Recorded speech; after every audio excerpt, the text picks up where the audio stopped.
Wait, so the interior? The interior, So you yeah. had the exterior. Yeah, we had the small box, which always makes me laugh because I don't like awkward silences anyway, but it's quite funny because before a take, you're just in a tight, like in a box in the dark. Usually with some props and a smoke machine. I think I just heard action, did you? Alright, so Jenna, you were the bridge between Matt Smith's Doctor and Peter Capaldi. Do you think that helped people kind of ease into it?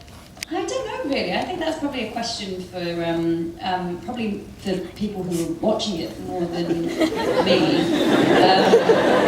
But it was an interesting one. It was a really interesting one to film, and there's no way to get around it. It isn't quite normal to kind of swap your leading actor mid-scene. It just felt incredibly duplicitous because you'd have on the day it was happening, I'd be knocking on Matt's trailer no, I don't need to go, I'm so sorry, and hugs, knocking on Peter's trailer Peter, I'm so happy to meet you, this is going to be great. So there's just me and Stephen were kind of just, it's incredible, and it's such a big part of what makes the show what it is, but it's really one in, one out though. Yeah. That's the weirdest thing, because I was there that day in the regeneration scene, and Matt left the studio, and then Capaldi came in, and I was like, whoa. I don't know what I thought. I thought maybe there was going to be more of a ceremony to it, but actually it was just one in, one out, and I was like, another one bites the dust. Because we only had one of these watches, so Matt was had to literally give Peter his watch, shake his hand and leave. So talking about that bridge, you guys were saying it's weird to have a show that you are constantly rotating out the cast, and now as Clara was introduced earlier, before Amy and Rory were gone, did you like that? Did you guys like that? We were in makeup together. I remember looking over and being like, hey. I had 1,001 questions that I really, and I was like, hi. But I thought it was a really cool way to introduce it and overlap them, and I remember there was one point where Souffle Girl made this funny comment about his chin, and I remember Amy was like, I like this girl, and it was a nice little overlap. And she was like, I approve. So turning quickly away from Doctor Who, you guys have both played strong female characters outside of Doctor Who, in Guardians and in the new Victoria series, which I'm super excited about. Do you think those roles are coming into, do you think they're becoming more apparent for actresses? Do you think these stronger, independent female roles that kind of kick butt throughout, do you think they're coming up more? I think we're making progress with that, right? There seems to have been a bit more of a spotlight on it, I think, at the moment. With Harley Quinn in the new Suicide Squad, that's pretty cool.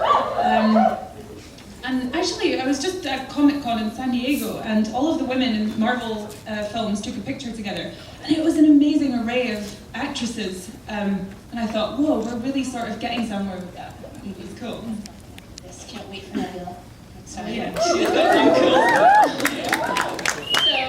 now you guys have both been in Marvel movies. Do you guys think you guys been in Marvel movies?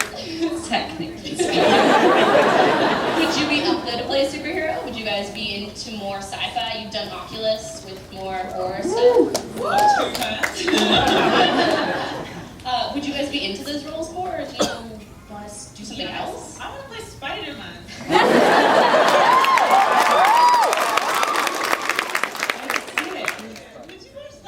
Shooting web from my fingers seems like the best thing ever. I've now got an image of you flying through the sky, from building to building. I don't think Spider-Man does this. It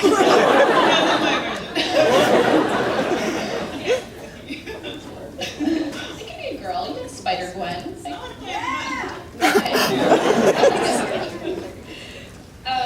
So, a couple more. What was the hardest thing to film while you guys were on set for Doctor Who? Either emotionally, physically?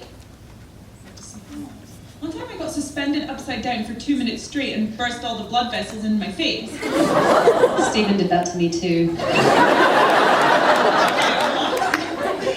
Hanging upside down is so much harder than it looks. Upside down, Yeah. all the blood goes to your head, so it's kind of... Michelle Gomez has a fear of upside down people now, like legitimately a fear of acting with people who are upside down because the blood just fills your head and you feel too much pressure to say your lines. So she's got a whole fear. Oh my god. Whoa. Yeah, that was kind of hard. But that was just physical. Emotionally, probably my end departure scene in the graveyard. Oh, I can't even talk about it. It's horrible and harrowing. Flatline. The episode of Flatline was really tricky because we were shooting it like a double bank, so it meant Peter was filming like another episode, so Stephen has always these genius ideas of, I know, we'll just miniaturise and get him trapped inside a TARDIS, miniaturise the TARDIS, and then Clara can carry it around and talk to it. For me, what it meant was I had an earpiece in, so I had no other...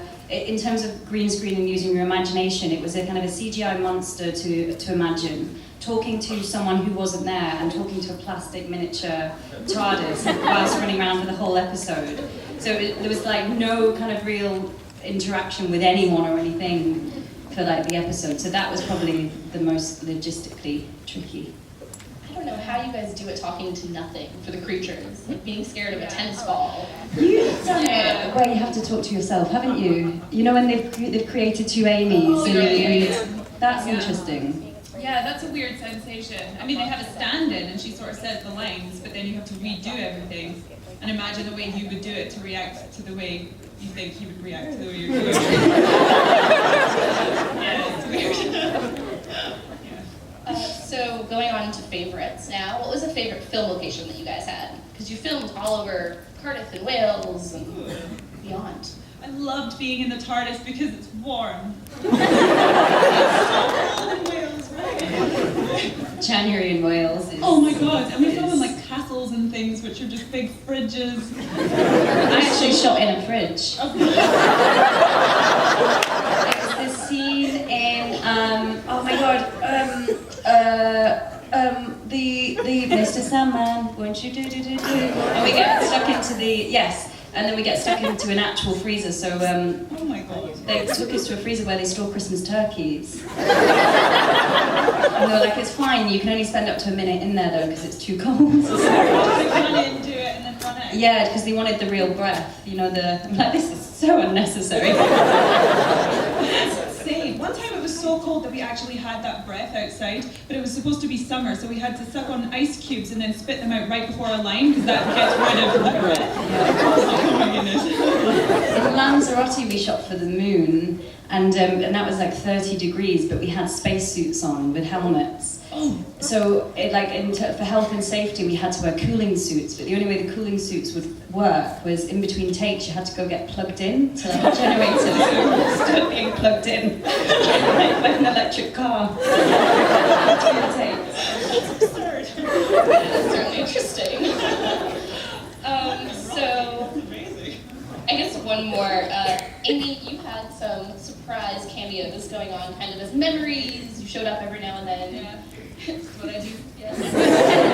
Do you think we can expect the same thing for Clara? Oh, what do you mean? Showing up. Because after The Raven, you were no more. Do you think we can see you again in the future? Well, I feel like we've kind of done, we've done the kind of the, oh, Clara's dead. No, she's not. We've done that quite a lot. So I like to imagine, I keep getting asked about if we're going to see Clara and a shielder in the TARDIS, but I like to imagine they're kind of broken down somewhere, still looking through the manual, trying to like work it out. Can't quite fly off just yet. Yeah. Might not make the most interesting spin-off though. I mean, I'd watch it. I think it'd be interesting. How was it working with Maisie Williams? Oh, I loved her. She's amazing. She's such, and I think I've always thought she's an incredible actress from like the first series of Thrones that I've seen her on. She's really extraordinary. And cool. She's so sorted. Yeah. So who was your guys' favorite, I guess, guest that you had on the show? Do you have a favorite? Do you love them all equally? Does Alex Kingston count as a guest? Then I choose my child.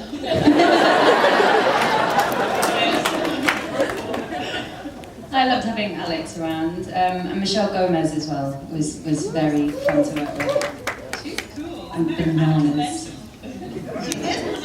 totally bananas. Do you guys ever fangirl yourselves at a convention? Do you ever see people that you love? That you know? I've taken pictures with the following. Star Trek cast, Next Generation, Hulk Hogan, St. Mulgrew. I mean, I had a picture with Stan Lee. So guys, don't trample the microphone, but let's turn it over to you guys, because you guys have been so patient. So